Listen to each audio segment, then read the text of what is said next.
Hola, ¿qué tal, niños? Buenas días, tardes, en el momento que lo estén viendo. Eh, el día de hoy vamos a ver Porfiriato. Porfiriato es el tema consecuente a leyes de reforma y a cuestión de Benito Juárez.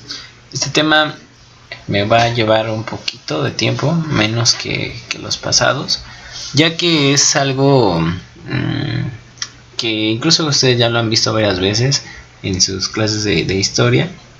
Y aquí vamos a ondear básicamente en lo esencial que tiene que ver con Porfirio. El porfiriato, las tres primeras ideas que quiero que tengan cuando hablo de porfiriato es otro oaxaqueño más, así como lo fue Benito Juárez, enojado y patriota, así es como comienza Porfirio, y con una mirada en el progreso a costa de lo que sea. Tirano o héroe, esa es la palabra, la disyuntiva que ha marcado al país y la idea sobre Porfirio. Muy bien, quiero que comencemos con una imagen de Porfirio Díaz como un guerrero, como alguien que peleó muchas batallas por México, que se dio cuenta de muchas injusticias por las cuales pasaba nuestro país, que estaba enojado, que estaba molesto, que buscaba de alguna forma encontrar que su país fuera importante y que también tuviera orden, ¿no? El porfiriato es esta historia de México durante el poder de Porfirio Díaz. Porfirio dura 35 años en el poder, 35 años siendo presidente, 35 años de un solo personaje que está rigiendo nuestra nación. Porfirio Díaz es un militar, fue un militar que destacó por su participación en la Guerra de Reforma y en la intervención francesa. Ojo, Porfirio Díaz era seguidor de Benito Juárez, ¿sí?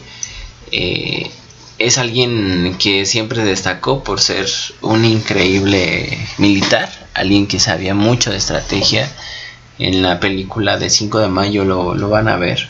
De verdad es alguien que le gira mucho el coco al momento de hacer estrategias de guerra y le va bastante bien, ¿no? La Guerra de Reforma, él peleó al lado de Benito Juárez en esta idea de liberales contra conservadores, para que tengan ahí una relación de desde dónde sale Porfirio Díaz, ¿no? Bueno, la intervención francesa, pues ahí se rifó un tiro maravilloso. Su jefe era Ignacio Zaragoza. Bueno, quiero ser presidente. Llega el momento en el que Porfirio Díaz, después de pelear, después de darse cuenta de lo injusto que era el mundo con México, de darse cuenta que también los gobernantes pues nada más no lo hacían bastante bien.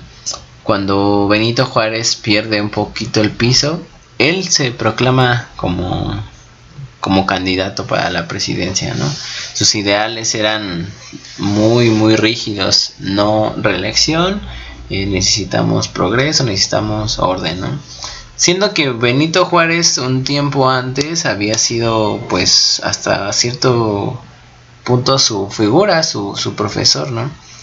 En este momento ya contendían uno contra el otro, ¿no? La primera forma en la cual él quiso ser presidente fue con el plan de la Noria. En este pierde la contienda contra Juárez, eran unas elecciones normales. Nadie se le imponía ante Benito Juárez. O sea, ¿cómo crees que te vas a imponer ante Benito Juárez? Y la pierden, ¿no? Benito Juárez en ese momento ya empieza a pensar mal de él, porque quiere ser presidente, pero bueno. Después surge la rebelión de Tuxtepec. Esa sí es una pelea armada. Pero ¿cómo funciona esto? Benito Juárez gana la siguiente contienda, es decir, se vuelve a reelegir, ¿sí? Pero se muere un año después de que gana. Entonces queda de presidente Lerdo de Tejada. Este era el subsecretario, el vicepresidente, y él queda de presidente. Aquí es donde Porfirio Díaz aprovecha y hace un golpe de estado. ¿Qué es un golpe de estado? Es tomar el poder por fuentes armadas o por medios armados, ¿vale? A la fuerza. Aquí es cuando comienza todo el legado del señor presidente, el señor Porfirio Díaz. Pero pues ahí no termina, ¿no? Se comienza a reelegir y a reelegir. Solamente la primera vez no se reelige, pero deja por ahí a un títere que ya les había comentado que eso pasa mucho en nuestra historia, dejar un títere en la presidencia mientras que otro por atrás está moviendo los cables, ¿no? Este presidente Díaz dura 35 años en el poder, pero ¿cuáles son las características principales de Porfirio Díaz? El porfiriato tiene mucho que ver con el progreso, ir hacia adelante. Las ideas de Porfirio Díaz estaban muy enfocadas en ver al exterior, en ver cómo funcionaban las sociedades como Francia, Inglaterra, todas esas cuestiones que tienen que ver con el arte, incluso con estados y con países globalizados, ¿no? Y su progreso de Díaz durante esos 35 años estuvo enfocado en estas principales cosas: en tecnología, en desarrollo económico, en cultura y sociedad.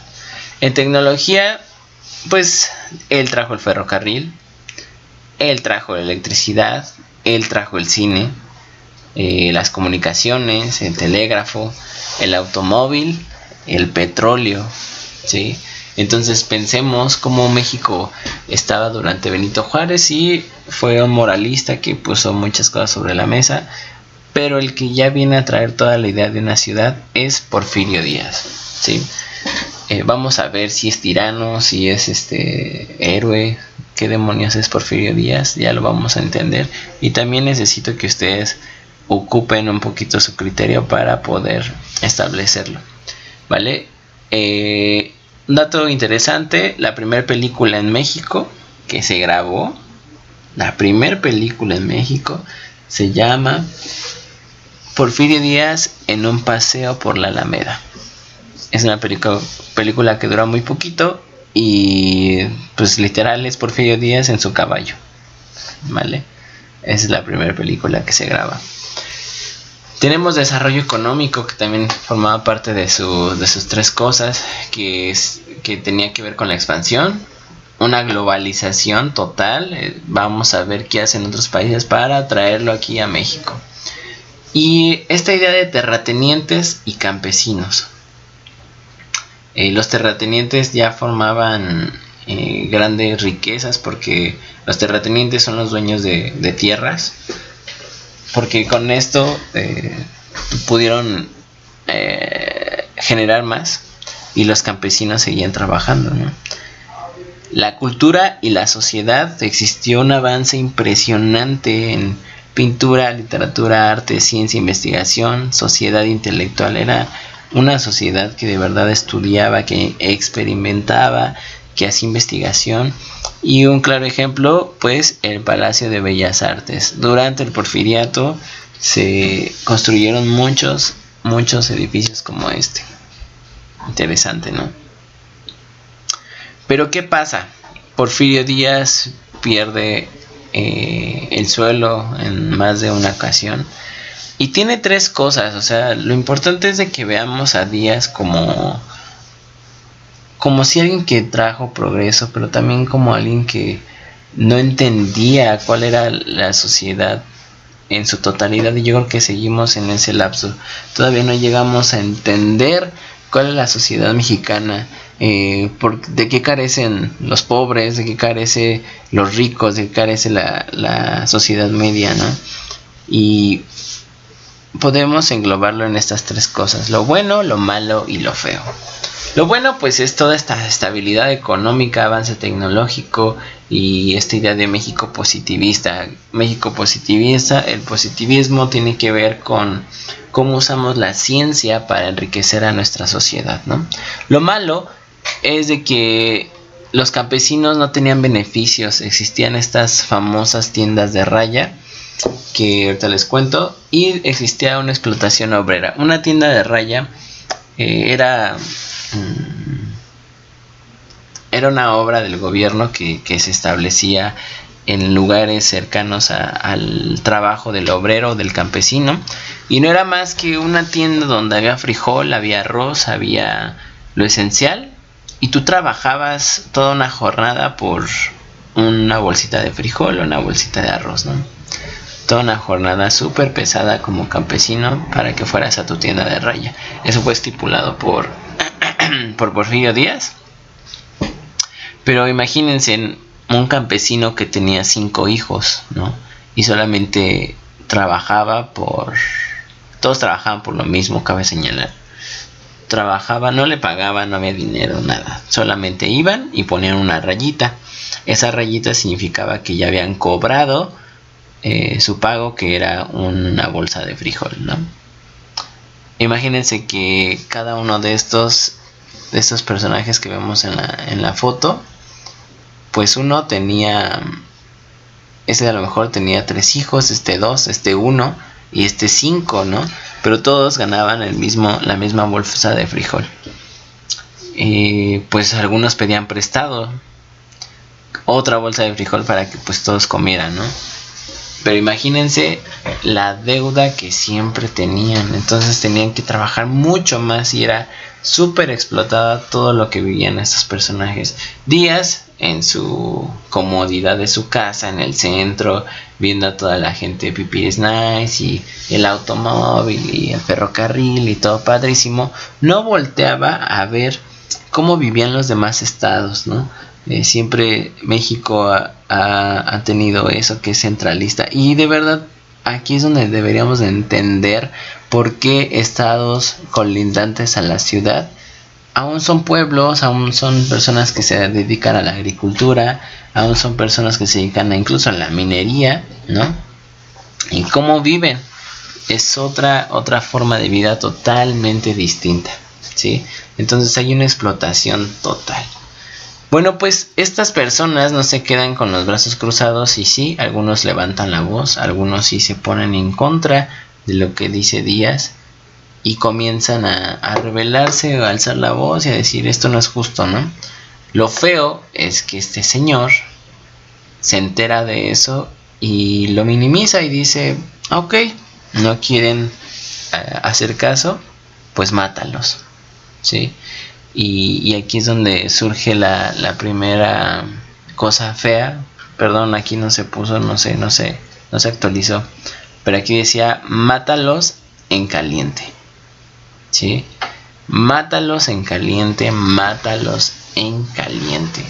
La gente, cualquiera que se quiera rebelar contra mí, la vamos a matar. Aquí es donde surge el primer antecedente de la señora Revolución Mexicana, chicos, que es la huelga de Río Blanco, que fueron unos obreros amotinados frente a la fábrica de Río Blanco. Río Blanco era una fábrica que era de textiles, y pues ellos, a lo mejor con un poquito menos de ignorancia, como muchos indígenas que estaban en el campo haciendo agricultura, muchos campesinos, pues se rebelaron, ¿no? Se rebelaron y se extendió a fábricas aledañas, Nogal y Santa Rosa, y es nombrada por eso un precursor de la Revolución Mexicana. Lógicamente en esta huelga pues sí hubo varios disturbios y también fue reprimida hasta cierto punto, ¿no? Lo importante, chicos, es de que entendamos cómo Porfirio Díaz es un personaje que vino desde abajo, que se fue dando cuenta de muchas necesidades, pero que a lo mejor no alcanzó a vislumbrar toda la sociedad y todas las necesidades de México, ¿no? Mucha pobreza, mucha injusticia, mucho maltrato y muchas muertes. Esto fue lo que llevó a nuestra tan aclamada Revolución Mexicana. Les voy a dejar una tarea que se las paso por Classroom. Cuídense y al rato nos vemos.